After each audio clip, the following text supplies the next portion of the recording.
사랑하는 성도 여러분, 혹시 여러분들은 겨울철에 땅에 심겨진 씨앗에 대해서 본 적이 있으십니까? 아무런 변화가 없고요. 그 땅을 보니까 눈으로 덮여 있고 그리고 얼어붙어 있어서 어떠한 생명의 움직임도 찾아볼 수가 없습니다. 그러나 봄이 되면요, 사진에 보는 것처럼요, 사진 한번 띄워주시겠습니까? 저렇게 싹이 돋기 시작합니다. 여러분, 그 침묵 같던 시간 속에서도 씨앗은 자라고 있었던 것입니다. 뿌리는 아래로 깊이 받게 되고요. 그리고 땅은 그 씨앗을 보호합니다. 하나님의 손길은 보이지 않는 곳에서 땅 속에서 끊임없이 일하고 계셨던 것입니다. 여러분, 오늘 이 요셉의 이야기도 마찬가지입니다. 요셉의 그 감옥에 갇혀있는 2년 동안 어쩌면 그는 버려진 시간이고 아무도 그를 찾는 이가 없는 시간이 되었습니다. 그러나 그 시간에, 그 침묵의 시간에 하나님은 일하고 계셨다는 것을 우리는 기억해야 됩니다. 그리고 그 시작은 뜻밖에도 바로의 그 꿈에서부터 시작되죠. 사람이 아닌 하나님이 시작하시는 구원의 여정에 대해서 오늘 창세기 41장을 통하여서 처음부터 끝까지 한번 살펴보기 원합니다. 함께 1절 말씀 읽겠습니다. 함께 읽겠습니다. 만 2년 후에 바로가 꿈을 꾼 주 자기가 나일 강가에 서 있는데, 이 짧은 한 문장입니다. 그러나 이 말씀에는 요셉의 지난 2년 동안의 시간이 고스란히 담겨 있었습니다. 감옥에 갇혀서 잊혀진 채 살아간 그 2년, 술 맡은 관원장은 까맣게 그를 잊고 있었고 아무도 그를 기억하는 이가 없었던 시간 가운데 그때 하나님은 그러나 잊지 않고 계셨죠. 만 2년 후에 라고 하는 것은 새로운 그 장면이 일어날 첫 시작인 것을 우리에게 알려주고 있습니다. 그 시작은 다름 아닌 바로의 꿈과 연관된 부분이었어요. 바로가 두 가지 꿈을 꿨습니다. 첫 번째 꿈은요, 강가에서 살찐 소들이 올라오고 그 살린 소들을 갖다가 뒤에 올라온 파리하고 아주 몸이 왜소하게 된 그 소들, 흉한 7소가 다 삼켜버리는 일이 그 꿈을 꾸었습니다. 두 번째 꿈은요, 무성하고 충실한 7 이삭이 나타났다가 가늘고 마른 이삭이 다 삼키게 버리게 되는 그 앞에 그 충실한 이삭을 삼켜버리는 그 꿈을, 두 가지 꿈을 꾸게 됩니다. 이 꿈은 단순한 바로에게 그 악몽이 아니었어요. 나일강, 그리고 소, 암소, 그리고 이 이삭은 모두 다 애굽의 그 정말 풍성한 생명과 풍요로움을 보여주고 있는 그 상징들입니다. 그래서 이 세 가지를 보면서 이것은 단지 그냥 너무 나쁜 꿈을 꿨어 이 정도가 아니라 하나님께서 그 꿈을 통하여서 주시는 메시지였던 것이죠. 국가적 재난 그리고 나라를 흔들 위기가 다가올 것에 대한 부분이었어요. 그런데 그 애굽 땅 가운데서는 누구도 그 꿈을 해석할 사람이 없었습니다. 많은 점술가들 불렀습니다. 현인이라고 하는 자들을 불렀습니다. 그런데 그들이 꿈을 해석하지 못했습니다. 세상은 위기를 보지만 위기에서 어떻게 할 바를 모르지만 그러나 그 위기 속에서 말씀하시는 하나님이 계시다는 것을 그들은 몰랐던 것이죠. 그리고 그 하나님의 시간에 하나님의 사람을 불러내십니다. 요셉은 그 부르심을 향해 다듬어지고 있었습니다. 감옥에서 잊혀질 것 같은 그 시간, 그것은 결코 낭비가 아니었어요. 하나님의 타이밍은 우리의 생각과 다릅니다. 2년이라고 하는 그 시간이 여러분 정말로 요셉에게는 참으로 인간적으로는 고달프고 애달프고 답답한 시간이었지만 그러나 그 20년의 시간이 흘렀을 때 하나님은 요셉을 들어 사용한 일이 일어나게 된 것입니다. 그래서 하나님의 시간은, 하나님의 시간표는 결코 늦지 않습니다. 여러분, 우리 한 사람 한 사람에 대해서 하나님의 시간표가 있는 것을 여러분 기억하십니까? 여러분, 우리에게는 우리 각자의 하나님의 시간표가 있는 것을 보게 됩니다. 9절부터 13절까지 말씀, 저 여러분들이 한 목소리를 함께 읽어보기 원합니다. 술 맡은 관원장이 바로에게 말하여 이르되 내가 오늘 내 죄를 기억하나이다. 바로께서 종들에게 놓아사 나와 떡 굽는 관원장을 친위대장 집에 가두셨을 때 나와 그가 하룻밤에 꿈을 꾼즉 각기 뜻이 있는 꿈이라 그곳에 친히 대장 종된 히브리 청년이 우리와 함께 있기로 우리가 그에게 말하매 그가 우리의 꿈을 풀되 그 꿈대로 각 사람에게 해석하더니 그 해석한 대로 되어 나는 복직되고 그는 매달렸나이다. 여러분, 갑자기 그 순간 술 맡은 관원장이 이렇게 고백합니다. 제가 잘못했습니다. 저의 죄입니다라고 하면서 그 고백을 합니다. 그래서 재밌었던 것은 여러분, 이것은 누군가가 얘기한 것이 아니라 술 맡은 관원장이 입에서 먼저 나오게 되었어요. 여러분, 근데 그것을 생각나게 하신 분이 누구세요? 하나님이세요. 그래서 하나님께서 그 관원장의 그 입술을 통하여서 이야기하게 하신 것이죠. 여러분, 잊고 있던 요셉의 존재가 떠올리며 바로에게 그를 소개합니다. 그래서 하나님의 섭리 속에서 생각나게 하신 것이죠. 그리고 하룻밤 사이에 요셉은 감옥에서 왕궁으로 자리를 옮겨지는 반전이 일어나게 된 것입니다. 그 하루는 우연이 아니라 하나님의 시간표대로 된 것입니다. 여러분, 하나님의 때가 되면 잊혀졌던 우리의 이름이 불려질 때가 있습니다. 하나님의 때가 차면 하나님께서 사람들을 이용하여서 우리에게 찾아오시고 그 일을 행하시는 것을 보게 됩니다. 여러분, 아무 일도 일어나지 않을 것 같았던 그 인생 가운데 하나님의 시계는 흘러가고 있었던 것을 보게 됩니다. 사랑하는 성도 여러분, 감옥에서 불려나오게 된 그 요셉이 막 가고 있는 길에 그는 가장 권력자, 바로 애굽의 가장 권력자 바로 앞에 서게 되는 시간이 있습니다. 함께 15절과 16절도 함께 읽어보기 원합니다. 함께 읽겠습니다. 바로가 요셉에게 이르되 내가 한 꿈을 꾸었으나 그것을 해석하는 자가 없더니 들은즉 너는 꿈을 들으면 능히 푼다 하더라. 요셉이 바로에게 대답하여 이르되 내가 아니라 하나님께서 바로에게 편안한 대답을 하시리이다. 바로는 요셉에게 말합니다. 네가 그렇게 꿈을 들으면 그 꿈을 잘 푼다라고 들었다. 이 말은 요셉에게 굉장히 기회가 되었습니다. 그렇죠, 제가 잘 풉니다라고 얘기할 수 있었어요. 그런데 요셉은 그 2년 동안의 시간, 총 13년의 시간 가운데 저는 2년의 마지막 시간이 정말 중요했다고 생각됩니다. 여러분, 요셉에게 아무것도 할 수 없는 지난 2년 동안의 시간 가운데 그는 철저하게 자기의 자신에 대해서 자기의 인생을 돌아보게 되었습니다. 한탄할 수도 있었을 것입니다. 왜 관원장이 나갔는데 술 맡은 관원장은 왜 도대체 연락이 없습니까? 라고 그렇게 하나님 앞에 한탄할 수도 있었지만, 그러나 말씀에는 한탄했다는 장면이 나오지 않습니다. 요셉은 아마도 하나님 앞에 자기의 삶을 아뢰며 기도하다 하나님으로부터 자기 인생을 해석받는 일을 분명히 경험했을 것입니다. 왜냐? 오늘 16절에 바로에게 하나님께서 바로에게 편안한 대답을 하실 것이라고 하는 그 꿈에 대한 해석에 대한 답을 얘기할 때 하나님께서 당신에게 해석하게 하실 것입니다라고 하는 그 고백을 했던 것을 보면 요셉은 자신의 인생 가운데 자기의 삶의 여정을 돌아보며 그 여정 가운데 형들에게, 그리고 노예로 팔려가고, 그리고 보디발의 집에 와서 보디발의 아내에서 누명을 쓰고, 그리고 감옥에 와서 두 관원장의 꿈을 해몽하고 다시 감옥에 있던 지난 13년의 시간을 돌아봤을 것입니다. 여러분, 우리의 인생 가운데, 우리의 삶 가운데 보면 우리가 내 삶의 시간들은 내 힘으로 생각했을 때는 해석이 안 될 때가 있습니다.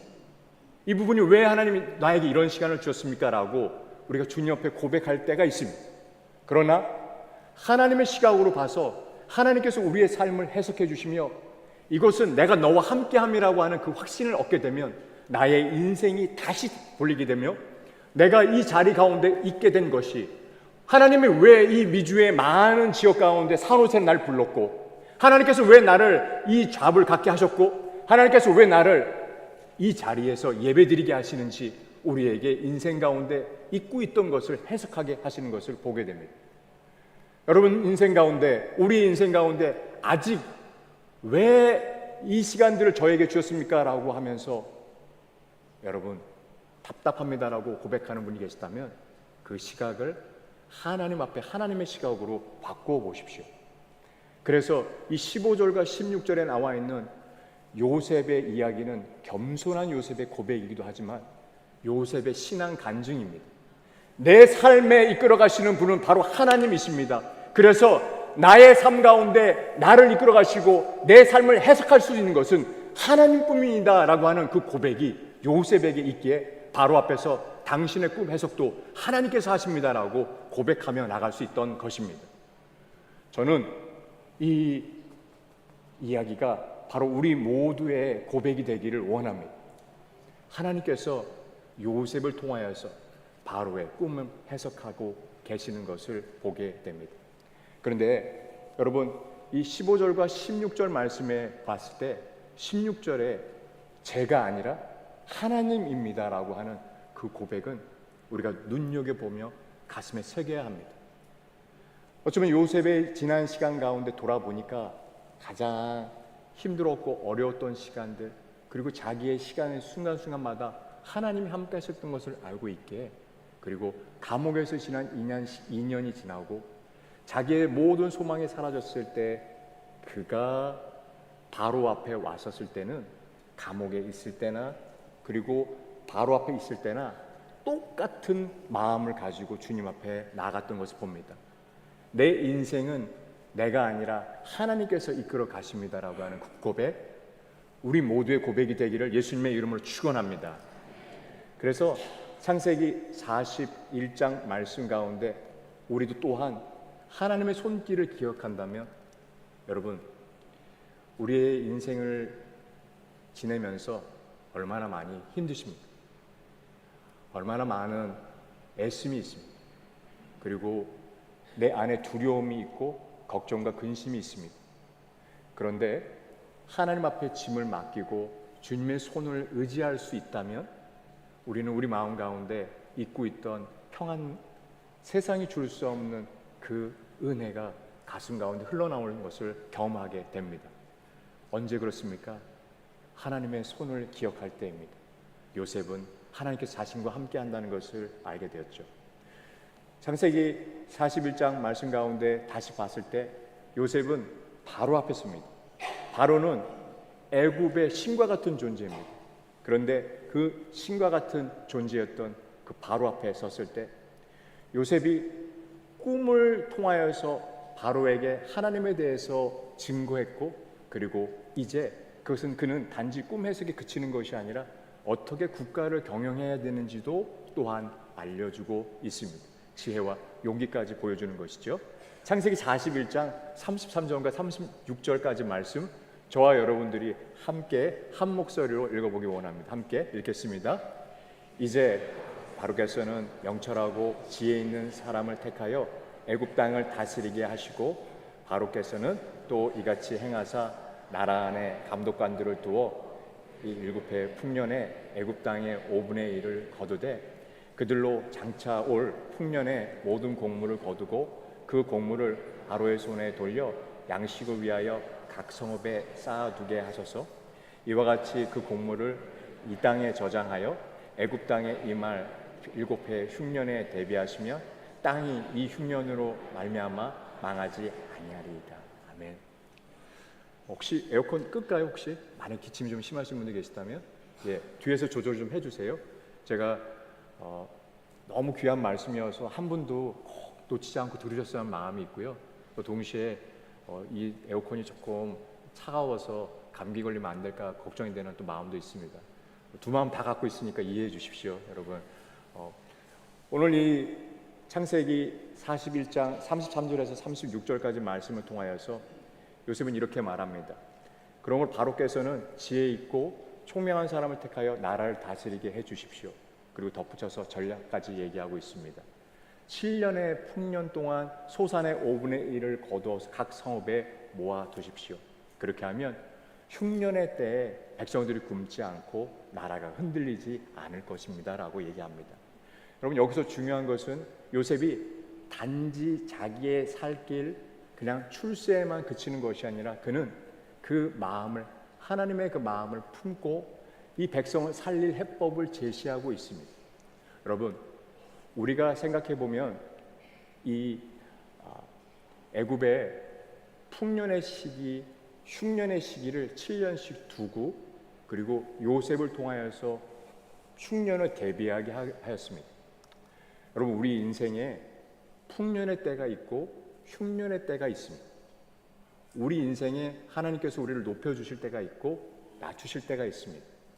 여러분, 만약에 애굽에 흉년이 없었으면 요셉의 형들은 곡식을 구하러 애굽 땅으로 오지 못했을 것입니다. 하나님의 섭리는 우리의 생각을 넘어섭니다. 때로는 우리 인생 가운데 흉년의, 풍년의 시간을 둘 다 경험하게 할 때 그것은 그 일을 통하여서 하나님이 우리를 이끌어 가신다라고 하는 고백, 그것을 듣기 위한 것임을 우리는 깨닫게 됩니다. 여러분, 중요한 것은 무엇이냐? 하나님께서 우리들 삶 가운데 이 진리로 오실 때 우리가 합력하여 선을 이루시는 주님을 바라보며 나의 인생에 대해서 이제 돌아봤었을 때 나의 또한 아픔 또한 내가 잘 돼서 나에게 풍성한 재정을 주신 것 또한 감사, 돌아보니 나에게 이 아픔을 주신 것 또한 감사. 왜냐하면 이 아픔을 주었기 때문에 우리가 주님을 바라보았고 그리고 이 풍성한 은혜를 주셨기에 누군가를 도울 수 있는 손길이 되었던 것을 보게 됩니다. 합력하여 선을 이루신다는 주님의 그 말씀이 오늘 이 요셉의 삶을 통하여서도 기억되는 것을 우리가 보게 됩니다. 하나님께서 우리를 들어 사용하신다면 우리를 통하여서 구원의 손길, 누군가를 축복해 줄 수 있는 통로로서 사용하신다는 것을 기억하며 나에게 주신 그 축복을 여러분 꼭 혼자 챙기고 끝나지 말아줬으면 좋겠어요. 하나님은 우리 모두를 복을 내려주시며 풍요로운 하나님의 그 모습을 깨닫게 해주십니다. 그 풍요를 경험했을 때 우리는 누군가를 돕는 손길로 사용되며 그 도구로서 쓰임받는 것에 대한 소망함이 우리 모두에게 있을 때 오늘 요셉에게 있던 축복이 오늘 이 자리에 있는 저희 모두에게도 있기를 예수님의 이름으로 축원합니다. 그리고 41장 37절에서 41절까지 말씀 함께 읽어보기 원합니다. 함께 읽겠습니다. 바로와 그 모든 신하가 이 일을 좋게 여긴지라 바로가 그의 신하들에게 이르되 이와 같이 하나님의 영에 감동된 사람을 우리가 어찌 찾을 수 있으리요 하고 요셉에게 이르되 하나님이 이 모든 것을 내게 보이셨으니 너와 함께 같이 명철하고 지혜 있는 자가 없도다. 너는 내 집을 다스리라. 내 백성이 다 내 명령에 복종하리니 내가 너보다 높은 것은 내 왕좌뿐이니라. 41절 바로가 또 요셉에게 이르되 내가 너를 애굽 온 땅의 총리가 되게 하노라 하고. 사랑하는 여러분, 바로는 요셉의 말을 듣고 놀랍니다. 꿈 해석은 단순히 지식이 아니라 바로 하나님의 영, 성령으로부터 왔다고 하는 것을 바로가 알게 되었어요. 여러분, 꿈 해석은요 요셉의 재능이 아니었습니다. 이 말씀을 보면 성령을 통하여서 깨닫게 해준 것입니다. 여러분, 우리가 일할 때 우리의 능력으로 부족할 때 성령님을 의지하십시오. 성령의 인격적인 그 은혜를 여러분 경험하시고 그래서 성령님께 도와달라고 요청하십시오. 성령님께서 함께 해주실 때 오늘 이 꿈의 해석에 대해서 안 믿는 바로가 그 얘기를 합니다. 성령의 하나님의 영에 감동된 사람이 바로 요셉이다. 여러분, 이 고백이 저희 주변에 저희를 보고 모두 다 듣게 되는 일들이 일어나길 소망합니다. 우리를 보고 성령이 함께 하시는 성령이 충만한 자이구나라고 하는 그 이야기를 듣기를 원합니다. 여러분, 우리들의 삶 가운데 있었던 일을 해석하는 것도 그리고 우리에게 주어진 일을 감당할 때 능숙하게 처리할 수 있는 일도 여러분 성령께서 우리와 함께 하실 때 이 일이 가능한 것을 보게 됩니다. 여러분, 이방 왕이었지만 바로는 어떻게 보면 그의 리더십이 탁월한 것을 봅니다. 왜냐하면 그는 자신보다 더 탁월한 사람이 있었을 때 자신 옆에 두고 함께 일할 수 있는 기회를 줬어요. 그리고 이 애굽 왕이지만 이 천만한 노예였던 요셉을 보면서 요셉을 높였습니다. 그래서 요셉에게 세마포 옷을 입히고 인장 반지를 끼워주고 목걸이를 걸어주며 백성들 앞에 존경받게 했던 것을 보게 됩니다. 그런데 요셉은 이 순간에도 하나님이 모든 것을 하셨습니다라고 하는 그 고백을 하게 됩니다. 여러분, 하나님께서 우리를 높이셨을 때 우리의 삶 가운데 지난 시간들, 요셉의 지난 삶의 30년 시간들을 쭉 돌아보며 자신을 이끌어 오셨던 것은 하나님인 것을 알았을 때 우리 또한 우리들의 삶을 이끌어 오셨던 그 주님이 순간순간마다 함께 하셨던 것을 알기에 지금 내가 나된 것은 하나님의 은혜요라고 하는 그 고백을 할 수 있게 되는 것이죠. 그렇습니다, 여러분. 하나님께서 우리와 함께 하실 때 우리는 흉년의 시간과 풍년의 시간, 우리를 높여주시는 시간, 우리를 낮추시는 시간, 이 모든 것 가운데 중심을 주님께로 둘 수 있는 것을 보게 됩니다. 제가 여러분 한 분 한 분을 뵐 때마다 참 감사하고 너무너무 귀한 분들이라고 깨닫게 되는 것은 어제도 한 MC에 갔습니다. 기도 제목을 좀 말씀해 주십시오 했더니 우리 여성 MC 분들께서 다 이구동성으로 아이고 여기 팔이 아파요, 여기 허리가 아파요 얘기하셨는데 저는 제가 저희 MC가 30대부터 80대까지 다양하게 구성되어 있어서 너무너무 감사드리는 것 중에 하나가 특별히 연배가 많으신 MC에 가면 참 많이 배웁니다. 곧 저희가 최근에 감사했던 것 좀 나눠보면 좋을 것 같습니다 했더니 다 말씀하시더라고요. 나의 나된 것, 지금 혼자 된 것, 그리고 내 삶 가운데 아침에 눈을 딱 떴을 때 너무 감사합니다라는 그 고백이 나온다라고 얘기하시더라고요. 저희 어머님 같은 한 분 한 분이 어머님 같으신 분들이셨는데 제가 정말 건강하셔야 된다고 말씀드렸어요. 왜냐하면 아직 함께 주님께 주신 그 사랑과 은혜를 나누실 일들이 참 많이 기다리고 있는데 건강 때문에 그걸 방해한다면 너무 안타까울 것 같아요. 저에게 귀한 만남을 통해서 또 깨닫게 될 때 곳곳에서 성도님들을 뵈면은 그 얘기를 하세요.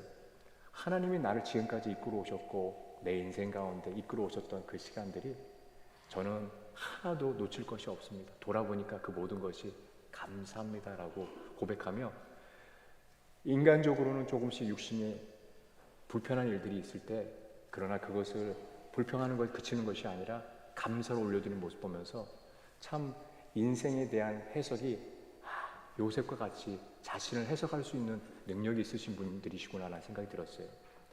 저는 우리 교회를 향한 하나님의 역사 또한 마찬가지로 하나님께서 우리를 이끌어 가시고 함께 하셨기에 이 일들이 쭉 있었고 지금까지 우리를 지켜주셨다라고 생각합니다. 하나님의 우리를 지켜줬던 해석을 하나님의 관점을 본다면 어느 것 하나 버릴 것이 없고 어느 것 하나 지울 것이 없습니다. 그것을 어떻게 알 수 있냐? 바로 요셉이 자신의 아들들의 이름을 지은 것을 보면 알 수가 있습니다. 41장 50절에서 51절, 52절 세 구절 말씀 함께 읽어보기 원합니다. 함께 읽겠습니다. 흉년이 들기 전에 요셉이 두 아들에게 나되 곧 온의 아들 오디베라의 딸 아스낫이 그에게서 낳은지라. 요셉이 그의 장남의 이름을 므낫셋이라 하였으니 하나님이 내게 내 모든 고난과 내 아버지의 온 집 일을 잊어버리게 하셨다 하며 차남의 이름은 에브라임이라 하셨으니 하나님이 나를 내가 수고한 땅에서 번성하게 하셨다 함이더라. 첫째 아들의 이름이 무엇입니까? 므낫셋. 둘째 아들의 이름이 무엇입니까? 에브라임. 므낫셋 이름의 그 뜻은 무엇입니까? 내 모든 고난과 아버지 형들과에서 그 일들 가운데서 그 일들을 어떻게 하셨다고요? 잊어버리게 하셨다. 그리고 이 에브라임이라고 하는 그 이름의 뜻은요, 바로 이 수고한 땅에서 번성하게 하셨다라고 하는 것입니다. 여러분, 하나님은요 우리 한 사람 한 사람에 대해서 회복하기를 원하세요. 여러분, 어쩌면 요셉이 그 형들에 대한 얼굴들을 그냥 잊었을까요? 아니요, 그 얼굴이 떠올랐을 것입니다. 그 얼굴들이, 자기를 버렸던 그 목소리들이 다가왔을 것입니다. 그러나 이제 주님 앞에서 회복이 됐던 요셉, 자기의 삶 가운데 하나님이 이 자리를 주셨던 것, 그냥 온 것이 아니라 하나님의 은혜요라고 고백하게 된 요셉의 마음에는 바로 형들에 대한 모습이 떠올랐을 때 이제 더 이상 그 형들로 인해서 분내거나 그 아픔의 자리로 가지 않습니다. 여러분, 우리가 여전히 아픔의 자리로 가고 고통의 자리로 가서 여전히 그 우리에게 상처를 줬고 우리를 배신했고 우리에게 험담을 했던 사람들을 끌어내리고자 하는 그 마음을, 손을 벌리고 있는 두 손을 꽉 쥐은 모습이 왜입니까? 아직 우리가 회복되지 않았기 때문입니다.